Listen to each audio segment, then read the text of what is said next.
Business was originated to produce happiness, not to pile up millions. This was the motto of Bertie Charles Forbes and Walter Dray. The magazine they launched in September 1917 was considered sheer madness by many at the time. Time proved that this madness paid off immensely. For 108 years, and still counting. Welcome to the Media History Podcast. Thank you for listening and thank you for reading. My name is Małgorzata Dwornik. And I am Bartłomiej Dwornik. We are from the Reporterzy Info Online magazine. We will tell you the story about Forbes magazine. About business that should give joy, not millions. On May 14, 1880, in New Deer, a town in Scotland, the sixth child was born to tailor and shopkeeper Robert Forbes. The boy was named Bertie Charles, BC for short. His mother, Agnes Forbes, would go on to have 4 more children. Though the Forbes family descended from the lords of Pitsligo, they lived modestly, and young Bertie worked as a cowherd and shoeshiner at age 9 to support the household. Ambitious from an early age, he set his sights on journalism, specifically business journalism.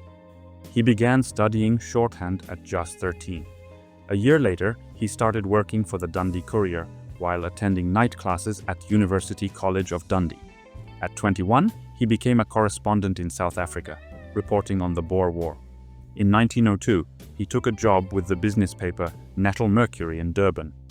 But the headstrong young journalist wanted more, his own newspaper. That same year, he helped found the Rand Daily Mail in Johannesburg, a forward-thinking newspaper that included not only news but cartoons, illustrations, and entertainment content. In 1904, Forbes moved to New York and began working with the Journal of Commerce. He rose quickly through the ranks. Recognizing his passion, skill, and dedication, in 1911, newspaper magnate William Randolph Hearst appointed him the chief financial and business columnist and gave him editorial control over the New York American. As his professional career soared, Forbes also found personal success. He married Adelaide Stevenson, and the couple had 5 sons. At the time, B.C. Forbes was the highest-paid business journalist in America. His work appeared in nearly 100 publications across the country, but he still longed for American citizenship and a newspaper of his own. In 1917, both dreams came true. Forbes was then 37 years old. Forbes magazine is born. Devoted doers and doings. World War I was still raging, and some advised him against launching a new publication, calling the idea crazy. But Forbes was resolute. His book, Men Who Are Making America, was a success, and his name was already well known in the business world. Backed by strong connections and personal funds, he partnered with Walter Dray to create the bi-weekly Forbes magazine, with the subtitle Devoted Doers and Doings. By October, at Dray's suggestion, the title became shorter, just Forbes magazine. Their vision and mission were clear. The magazine would be about people and their actions, faithful to the facts, fair to its subjects, show the human face of business, and accessible to even non-experts in business. The first issue was released on September 15, 1917. It had 52 pages, an orange cover, and 3-column formatting. A small format publication, it included profiles of American financiers, including Charles Mitchell and the Rockefeller family, analyses and commentary by Forbes, articles on New York banking regulations and utilities, a Women in Business section led by Marion R. Glenn, one of 2 women in the newsroom, poetry, illustrations, and a contest for the best employer. B.C. Forbes, who financed the entire venture, became editor-in-chief. Walter Dray handled publishing and advertising for the B.C. Forbes Publishing Company, which they co-led. Their motto was, Business was originated to produce happiness, not to pile up millions. Printed on the magazine's final page. This is how the modern business magazine is born, officially. Within 8 months, Forbes dominated the American business publishing market, doubling its circulation and profits. This growth allowed for a larger format, a permanent color cover, more illustrations, and a shift to 2-column layout. The magazine was officially hailed as a modern business publication. Forbes attracted not only readers, but also writers. Over his long journalistic career, B.C. Forbes cultivated contacts not only in media, but also in political, cultural, and academic spheres. When he asked someone to write, they almost never refused. Some contributors became regulars, others wrote occasionally. His close circle included Clement B. Asbury, an expert on the New York Stock Exchange, Paul Clay, a columnist, Edith M. Burtis, the second woman on staff who wrote about business and economics, and Maurice Freeman, a financial commentator and correspondent. There were many prominent contributors, lending credibility to the topics covered. One of Forbes's key achievements was giving space to women writers in business, rare at the time. Women like Louise Burton, Lillian Wolfe, and Nancy Fitzhugh Ritchie seized the opportunity. Jokes for businessmen and the prosperous 1920s. In April 1918, the magazine was redesigned. The title became simply Forbes. The cover featured one large image and the title of the main article. Inside, the layout improved, with more photos, ads, and both written and cartoon jokes. A dedicated column titled To Give You a Laugh was introduced. 3-column formatting returned. Rankings, charts, and tables expanded, while the page count dropped to 36. The end of World War I and its effects were the main themes of that year. In January 1919, a Boston office opened. Forbes had earned a reputation and solidified its place in the US press, unmatched in the business category. The 1920s were years of prosperity for the magazine. It had no serious rivals, and Forbes's journalistic style drew readers eager to learn not just about stocks or new ventures, but also about the personal stories of successful people.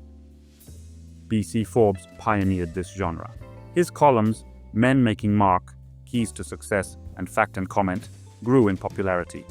One of the longest-running sections was Thoughts on Life and Living, later renamed Thoughts on Life and Business, featuring life stories and American curiosities. In June 1920, the cover was changed again. Images were dropped in favor of an editorial article, but after reader protests, the magazine brought back images and major headlines the following year.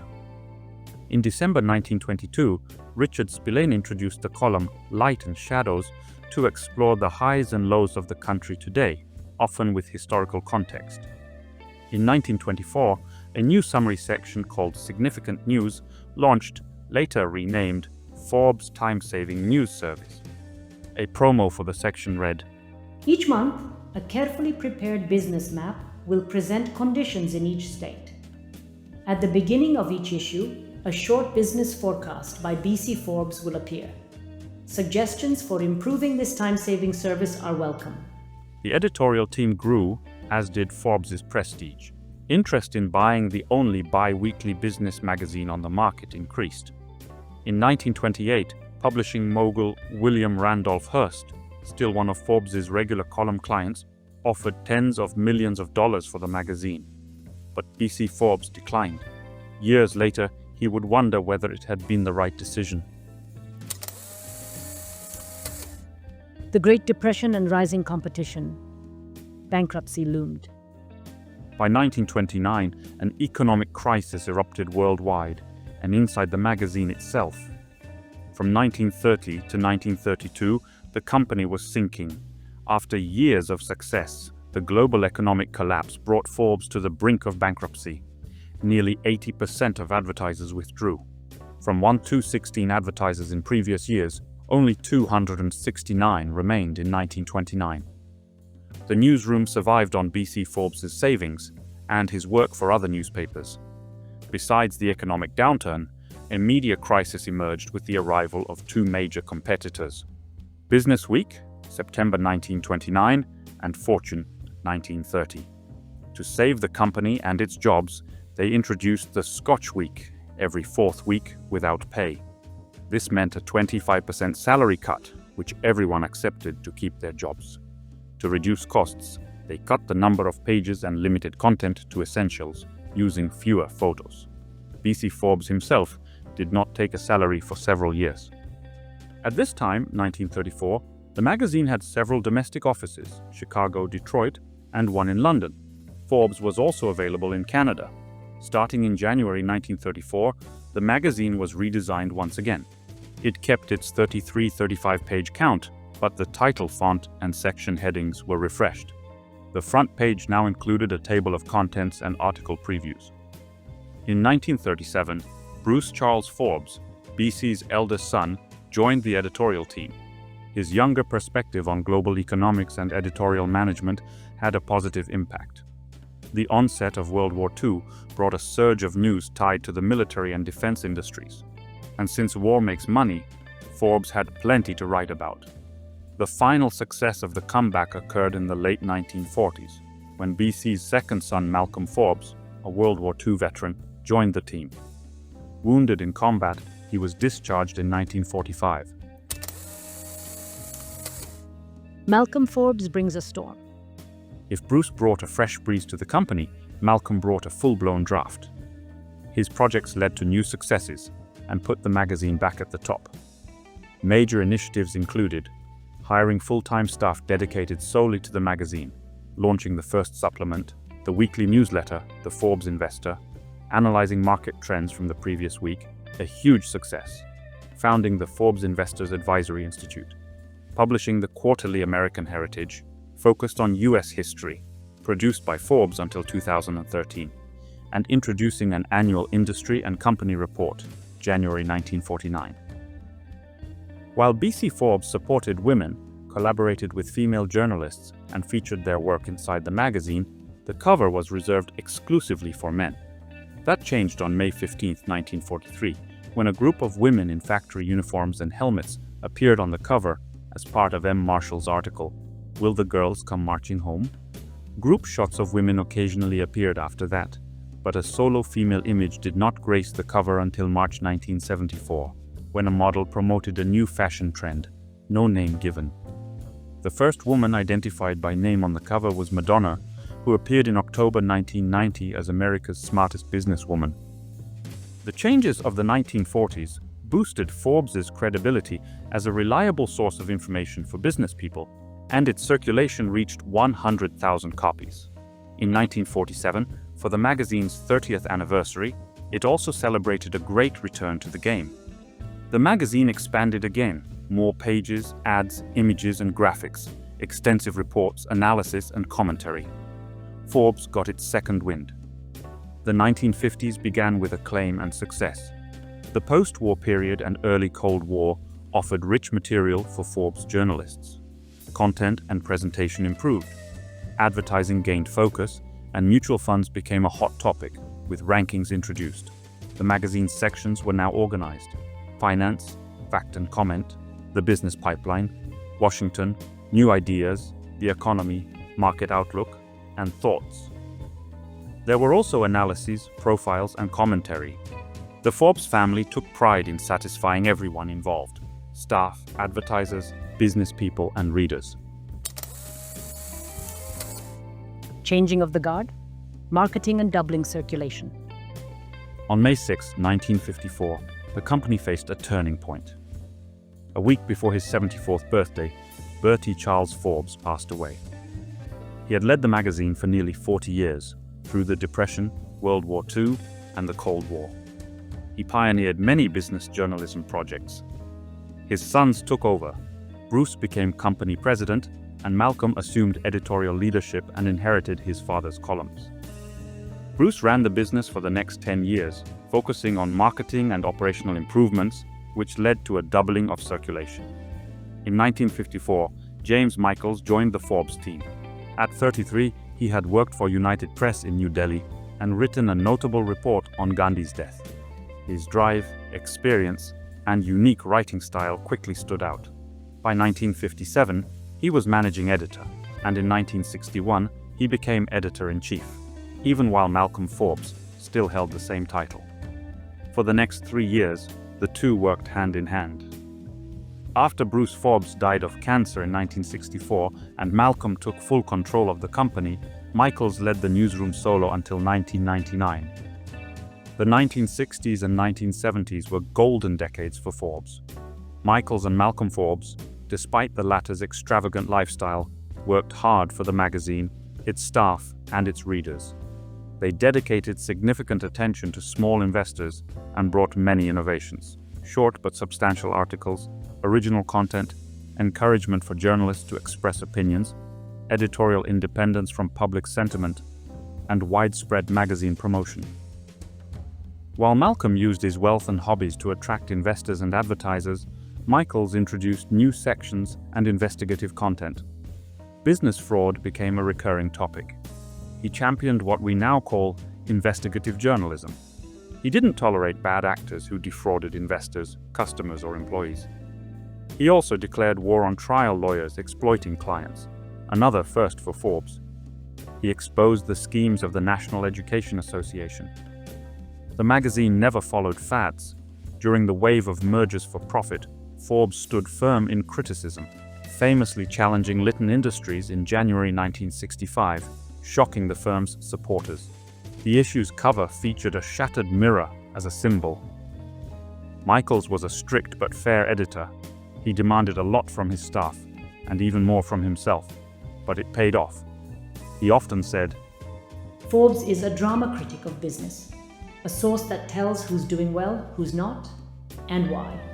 He built a nationally and eventually globally respected magazine.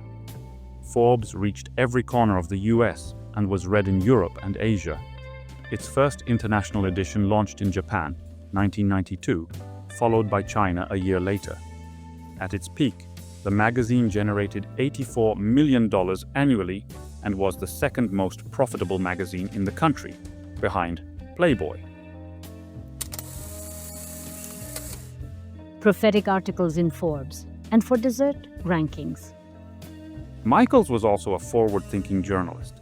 He wrote prophetic articles and interviewed people who at the time seemed eccentric, but over time, those scientists or businessmen were proven right. This was the case with Warren Buffett in 1969, who predicted a stock crash and moved to cash. Jerry Flint in 1980, who wrote about Chrysler's survival and the political lobbying power of Fannie Mae in 1990.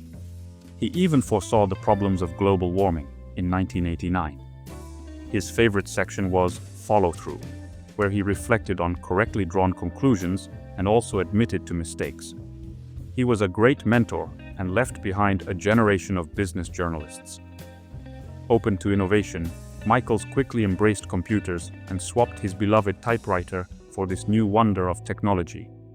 In 1982, at the initiative of Malcolm Forbes, the magazine launched its ranking of America's wealthiest people.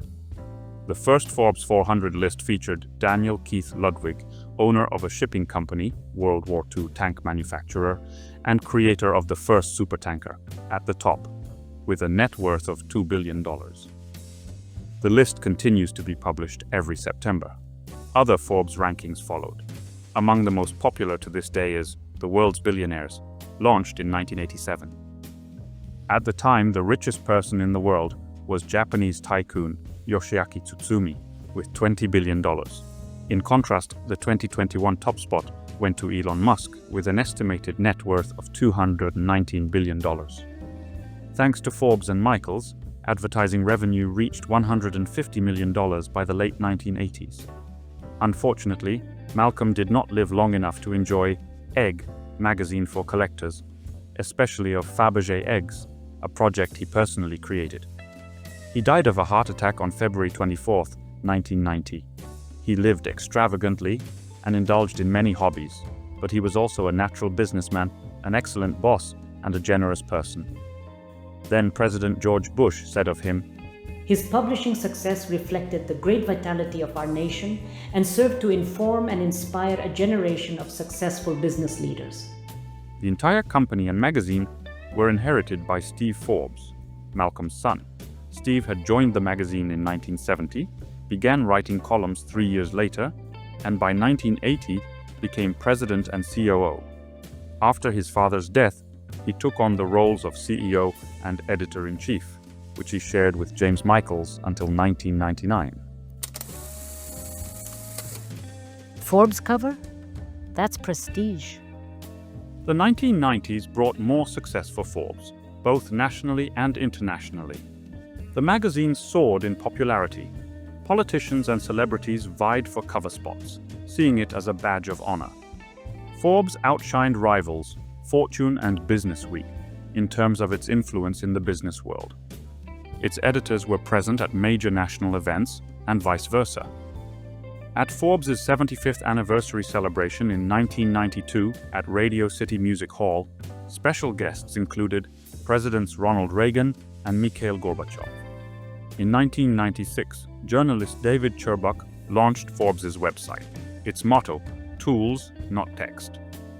One of its tasks was to collect and regularly update data, directories, calculations, and lists published in Forbes. Still, the magazine and website were two separate newsrooms, with different locations, staff, and reporting lines. They complemented, but were not the same. Online journalists, not adored by their print colleagues, created many original projects. The site quickly gained traction, attracting not only financiers and entrepreneurs, but also everyday readers. This was especially true after the Stephen Glass scandal, when fake and fabricated stories were uncovered in the New Republic, 1998. The site's success was credited to Tim Forbes, one of the Forbes brothers, who foresaw the internet's enormous potential. In 1999, James Michaels left the editorial office, but not Forbes. He started newsletters, organized investor meetings, and became a co-host and frequent commentator on the TV show Forbes on Fox 2000. For years, he served as a walking, talking ad for the magazine. He died in 2007 at age 86.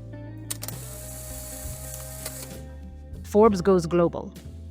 After Michaels' departure, Steve Forbes appointed William Baldwin as editor-in-chief. The new millennium and digital technologies brought big changes to the Forbes family business.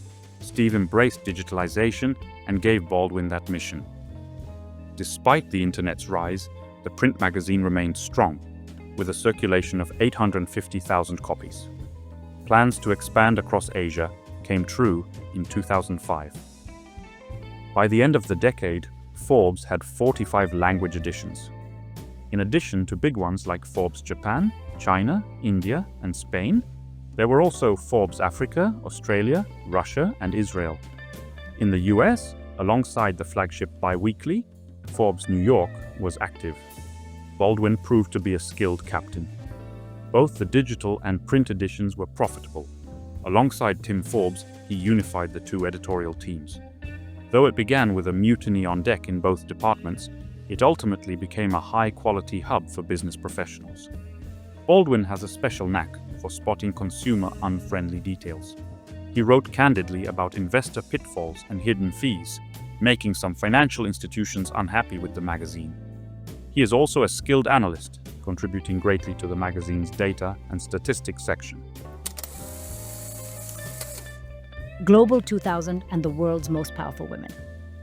In 2003, Forbes replaced its ranking of the largest American companies, Forbes 500, with the Global 2000, which also includes international companies. A year later, the magazine released its first list of the world's 100 most powerful women. In the inaugural edition, the top spot went to Condoleezza Rice, the US National Security Advisor. She held the title again the following year, but 3 years later, German Chancellor Angela Merkel surpassed her, maintaining the top position for 14 years, except for 2010, when Michelle Obama took the lead. In 2021, the top spot went to novelist and philanthropist Mackenzie Scott.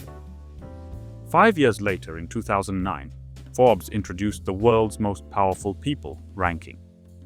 It considered the amount of human and financial resources under each person's control. Barack Obama topped the first edition.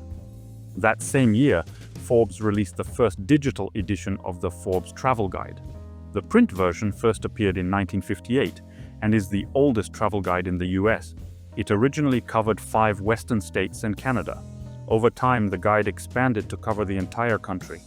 Today, nearly the entire world competes in Forbes' 5-star ratings, which now include hotels, spas, restaurants, and even airlines. Like all major companies, the Forbes family business has sought partners and investors. In 2006, part of its shares were sold to investment group Elevation Partners. In 2010, Forbes acquired the news platform True Slant. Its owner, Louis Dvorkin, joined as deputy editor and chief product officer, overseeing all editorial areas. This marked the start of Forbes' third life, which not everyone welcomed. The third life of Forbes. Between 2010 and 2011, the magazine underwent such major changes that many struggled to adapt. Unable to find common ground with the new leadership, editor-in-chief William Baldwin resigned in July 2010. That left Dvorkin at the helm. His controversial methods caused discontent and a lack of editorial direction. Colleagues dubbed him Darth, after the dark characters in Star Wars, because he threatened layoffs, treated articles as products, avoided communication with staff, focused on profit, blogs, and freelance contributors, promoted entrepreneurial journalism, treating journalists like contractors focused on finance, and prompted the resignations of both Baldwin and Paul Maidment, editor-in-chief of the website. These practices sparked controversy. Though both editors stepped down, they stayed with the magazine in different roles. For a year, Forbes had no formal editor-in-chief. Officially, Steve Forbes held the title, but Dvorkin ran the show. It wasn't until August 9, 2011, that Randall Lane took over the editorial leadership. Tensions eased somewhat. Lane had worked at Forbes from 1991 to 1997 and understood the magazine's culture. An experienced business journalist, he had previously led several magazines and served as editor-in-chief at Newsweek and the Daily Beast. He was tasked with overseeing editorial development, implementing fresh ideas, recruiting new talent, maintaining the magazine's high standards, and collaborating with the digital team. He was warned he would report to Louis Dvorkin. The two seemed to find common ground, and Lane still holds the position as of 2025. Forbes saw other changes too. In January 2010, it sold its Fifth Avenue headquarters in Manhattan. The relocation lasted nearly 4 years, and in 2014, a new base opened in Newport, Jersey City. That same year, Forbes Media, the magazine's publisher, was put up for sale. A 51% stake was bought by Hong Kong-based investment group Integrated Whale Media Investments. Some say Forbes' independence has suffered, especially regarding China. Chinese contributors were dismissed, including Gordon Chang, a Communist Party critic, and critical articles were censored, for example, Andreas Kohr, February 2016. In November 2019, Forbes launched the streaming platform Forbes 8 for aspiring entrepreneurs, offering guidance on achieving success. In February 2022, it established the Forbes Business Council, a platform for successful entrepreneurs and executives. Earlier, in August 2021, Forbes unveiled plans to go public via a SPAC merger with Magnum Opus Acquisition, targeting a New York Stock Exchange listing as FARBS. Binance later committed $200 million to support the deal, but market conditions forced its cancellation in June 2022. A year later, billionaire Austin Russell agreed to acquire 82% of Forbes in a deal valued at $800 million, including the remaining Forbes family stake. The transaction faced regulatory scrutiny over alleged Russian links, which Russell denied. Ultimately, the deal collapsed in November 2023 due to financing issues, leaving Forbes exploring new ownership options. Today, Forbes is 108 years old and remains in strong shape. It publishes 8 times a year, with a circulation of about 500,000 copies. Still, the magazine holds a top position in the business world. Known for its rankings, it operates with hundreds of journalists and reaches nearly 5 million readers, and over 150 million global digital visitors monthly. Its motto sounds promising: change the world. Thank you for listening to our podcast. Thank you for joining us in a world of business, where joy comes first and millions naturally follow. If you enjoyed it, give our podcast a thumbs up Visit our channel for more videos in a variety of formats. and subscribe us so we can let you know when the next episode is out. Goodbye and see you soon. Goodbye and see you soon.